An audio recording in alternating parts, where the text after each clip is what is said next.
Varicose veins కి సరైన చికిత్స కోసం సంప్రదించండి ఎవిస్ హాస్పిటల్. నమస్కారం అమ్మా. నమస్తే అమ్మా.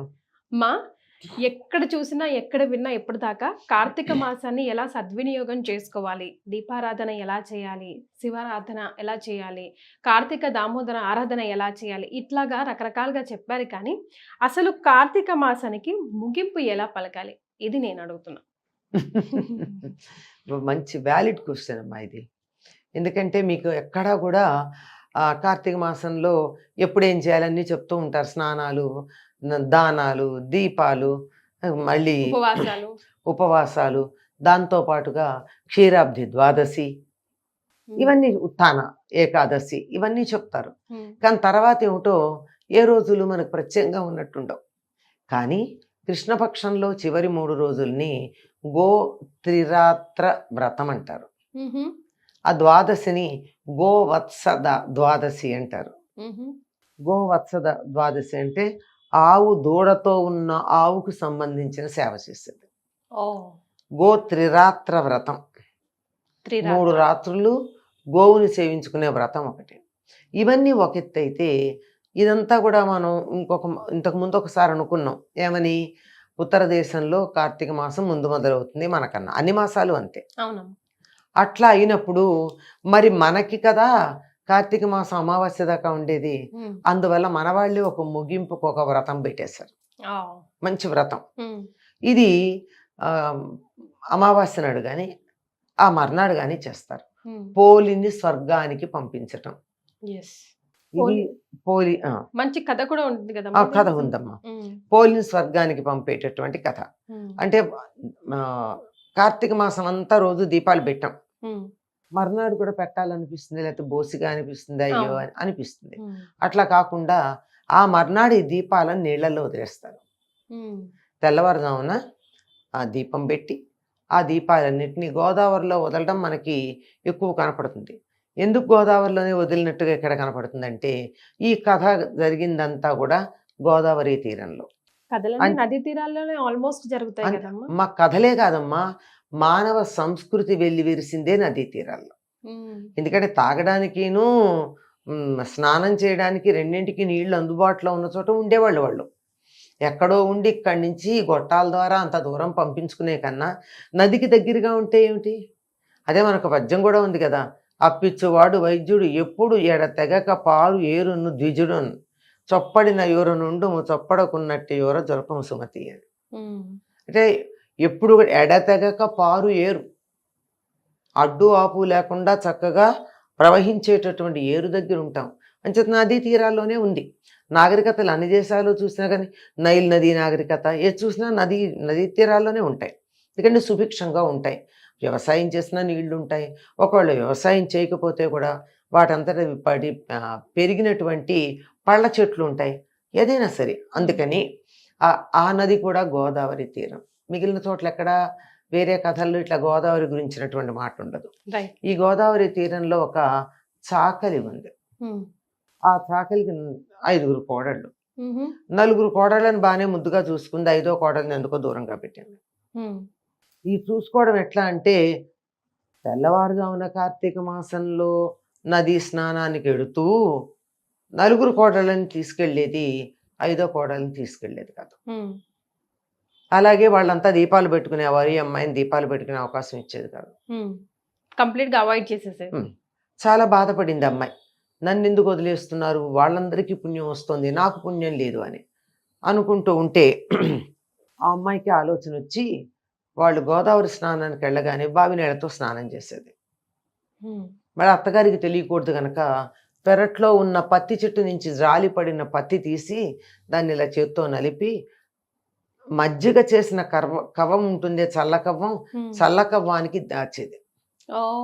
దానికి కొంచెం వెన్న ఉంటుంది కదా అతుక్కుని, ఆ వెన్నతో తులసి దగ్గర దీపం పెట్టేది. దూరంగా వస్తున్న అత్తగారికి కనపడకూడదని దాని మీద బియ్యం వాడేసే బుట్టలు అని ఉంటాయి, వెదురుతో చేసినవి. ఆ బుట్టను బోర్లించేది. లోపలికి గాలి వెళ్ళాలిగా, బింది పెడితే గాలి ఆరిపోతుంది, దీపం ఆరిపోతుంది గాలి వెళ్ళక.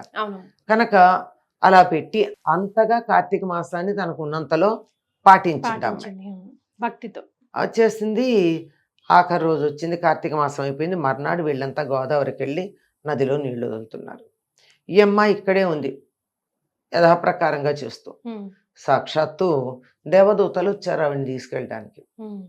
ఆ తీసుకెడుతూ ఉంటే దారిలో గోదావరి రేవులో ఉన్నటువంటి అత్తగారు మిగిలిన వాళ్ళు అయ్యో అయ్యో మన పోలి వెళ్ళిపోతోంది, పోలి వెళ్ళిపోతోంది, స్వర్గానికి వెళ్ళిపోతున్నట్టుంది అని గోలగోలగా చేశారు. అందుకే ఆమె పేరు పోలి, పోలి, ఆ కోడలి పేరు, ఆ ఐదో కోడలి కోడలి పేరు పేరు. పోలి. అందుకని పోలి స్వర్గానికి వెళ్ళడం అనే ఉంది ఇందులో. అయితే వీళ్ళంతా మేము పోలి అత్తగారం, మేము పోలికి అక్కగారులం, మేము కూడా వస్తామని కాళ్ళు పట్టుకుంటున్నారట. అంటే దేవదూతలు కాదన్నారు. ఎందుకు, మేము రోజు శ్రద్ధగా చేశాం కదా గోదావరి స్నానం, శివాభిషేకం చేశాం కదా, మాకెందుకు అధికారం లేదు? మీరు మీ పుణ్యం సంపాదించుకోవడంతో పాటు ఇంకోళ్ళు పుణ్యం సంపాదించుకోకుండా అడ్డుపడ్డారు. ఇది చాలా పెద్ద ప్రమాదకరమైన విషయం. మనం ఏదైనా మంచి పని చేస్తే చేస్తాం, లేకపోతే లేదు. ఇంకోళ్ళకి అడ్డుపడకుండా వాళ్ళు చేస్తుంటే దాన్ని ఆపేటటువంటి పరిస్థితి తీసుకురాకూడదు కదా. రైట్. అప్పుడు మీరు ఇలా అడ్డుపడ్డారు గనక మిమ్మల్ని తీసుకెళ్ళమని తోసేశారు. ఈ కథలో మనకు బాగా గుర్తుంచుకోవాల్సింది ఏమిటంటే, మన వ్రతాలన్నీ బ్రాహ్మణుల కథలు మాత్రమే కాదు. ఒక అభిప్రాయం ఉంది కదమ్మా, మనకంతా బ్రాహ్మణాధిక్యం ఉంది, ఎవరిని గురించి చెప్పినా బ్రాహ్మణ గొప్పతనం గురించి చెప్తారు అని కాదు. ఒక బట్టలు ఉతికే చాకలు దాని ఇది వృత్తం. వీళ్ళు పెడితే అడ్డొద్దు, వద్దన్నారు. దేవదూతలు వీళ్ళని ఇతరులకు పుణ్యం వస్తుందని పుణ్యకార్యం చేయకుండా అడ్డుపడ్డారు కదా మీరు, మీకు ఎటువంటి పుణ్యం లేదు, మీరు నెల రోజులు గోదావరిలో మునిగినా మీకేం పుణ్యం లేదు. చేసింది తప్పు అత్త, నలుగురు కోడళ్ళకి కూడా ఆ పాపం అంటుంది అంతే. ఈ వీళ్ళు మాత్రం చెల్లెని తీసుకెడదామని అనలేరా, ఆగలేరా? ఏదో ఉంటుంటాయి మార్గాలు. అత్తగారు దాన్ని దూరం చేస్తోందని వీళ్ళు సంతోషపడ్డారు, ఆవిడ్ని మాత్రమే తీసుకెళ్ళారు. దీంట్లో మనకు అర్థమయ్యేది ఏమిటంటే, ఓన్లీ ఇంతకు ముందు మనకేమైనా ఒక దురభిప్రాయం ఉంది ఈ పుస్తకాలు అవి చదవక ముందు. ఎవరికన్నా ప్రాధాన్యం ఇస్తే బ్రాహ్మణులకే ఇస్తారు, లేకపోతే క్షత్రియులకి, అంతకన్నా ఎక్కువ ప్రాధాన్యం లేదు మన ధర్మంలో అని. కానీ పోలి ఎవరమ్మా? చాకలి. దానికి కూడా తగిన ప్రాధాన్యం ఇచ్చారు. ఎవరు ఏ రకంగా ఏ రంగంలో ఘనులైతారో వాళ్ళని ఆదరించటం, వాళ్ళని ఆదర్శంగా తీసుకోవడం మన సంప్రదాయంలో ఉంది. ఈ రోజుల్లో లాగా కుల వివక్షతో కొట్టుకుని చావలేదు, కుళ్ళిపోయి చావల. ఆరోగ్యకరంగా వారు ఆచరించేటటువంటి వృత్తులను అనుసరించి వాళ్ళకున్నది తప్ప మరొకటి కాదు. అందువల్ల పోలి స్వర్గానికి వెళ్ళడంతో ఈ కార్తీక మాసాన్ని పూర్తి చేస్తారు. పోలి అన్నది ఆ ముసలమ్మ చాకలి యొక్క 5వ కోడలి పేరు. సో అది పోలి కథ అన్నమాట. దాని నుంచి మనం నేర్చుకోవాల్సింది చాలా ఉందమ్మా. ఎవరికన్నా పుణ్యం వస్తుంది అంటే అడ్డుపడ్డ వాళ్ళు, మాకే పుణ్యం కావాలనుకున్న వాళ్ళు ఎట్టి పరిస్థితుల్లో పుణ్యాన్ని సంపాదించుకోవటం లేదు. అవతల వాళ్ళకి రాకుండా అడ్డుపడితే వీళ్ళకి ఏమొస్తుంది? అంచా దేవదూతలు తోసిపారేస్తారు వాళ్ళని, పోలిని తీసుకెళ్లారు. అంటే మన దేశంలో ఒక వర్గాన్నే గౌరవిస్తారు, అందరినీ గౌరవించరు అని అనుకోవడానికి లేదు. ఈ చాకలి అమ్మాయి కథని అన్ని వర్ణాల వారు చదువుతారు. పోలిని స్వర్గానికి అందరూ పంపిస్తారు. ఇక్కడ కుల వివక్ష ఎక్కడుందమ్మా మన దేశంలో? లేదు కదా. ఇలాంటి కథల్ని మనం చాలా జాగ్రత్తగా చదువుకుని మన ధర్మంలో ఎంత విశాల భావన ఉందో అర్థం చేసుకోవాలి. అలాగే ఇతరులకి మేలు కలుగుతుంటే అడ్డం పడేటటువంటి వాళ్ళు ఎంత మంచి పనులు చేసినా వాళ్ళకి పుణ్యం రాదు అని తెలుసుకోవాలి. ఈ అమ్మాయి ఏమంత వీళ్ళలాగా రోజు గోదావరికి వెళ్ళిందా? మంచి ఆవు నేతితో ఏమైనా దీపం పెట్టిందా? లేదు కదా. తనకు అందుబాటులో ఉన్న బావి నీళ్ళతో స్నానం చేసి రాలిపడిన పత్తిని తెచ్చి కవ్వానికున్న వెన్న కంటించి దాంతో దీపం వెలిగించింది. అంటే మనకున్న సౌకర్యాలు ఎంత ఉన్నాయో దాన్ని బట్టి భక్తి ప్రపత్తులతో ఉంటే చాలు. కానీ కిలో కుంకం, 1 క్వింటాల్ పూలు తెచ్చి దేవుడు మొహాన పోస్తే పుణ్యం వస్తుందని చెప్పడానికి వీల్లేదు అని ఈ కథ మనకి తెలియజెప్తోంది.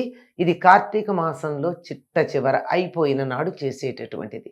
ఇది కార్తీక మాసానికి మనం వీడ్కోలు పడికేటటువంటి కార్యక్రమంగా కనపడుతుంది. ఎవరైనా చేసుకోవచ్చమ్మా? అందరూ చేస్తారమ్మా. మిగిలిన ప్రాంతాల్లో కొంచెం తక్కువ ఉన్నా గోదావరి ప్రాంతం అంతా కూడా, కథ అంతా గోదావరి ప్రాంతంలో జరిగిందని చెప్పాం కదా. అసలు పోలిని స్వర్గానికి పంపించినటువంటి ఇల్లు ఉండదు, అది ఈ కులం ఆ కులం అనేం లేదు, అందరూ చేస్తారు. అంటే అన్ని కులాలకి ఎటువంటి ప్రాధాన్యం ఉంది అన్నది దీన్ని బట్టి మనం అర్థం చేసుకోవాలి. చాలా సంతోషం అమ్మా, ధన్యవాదాలు.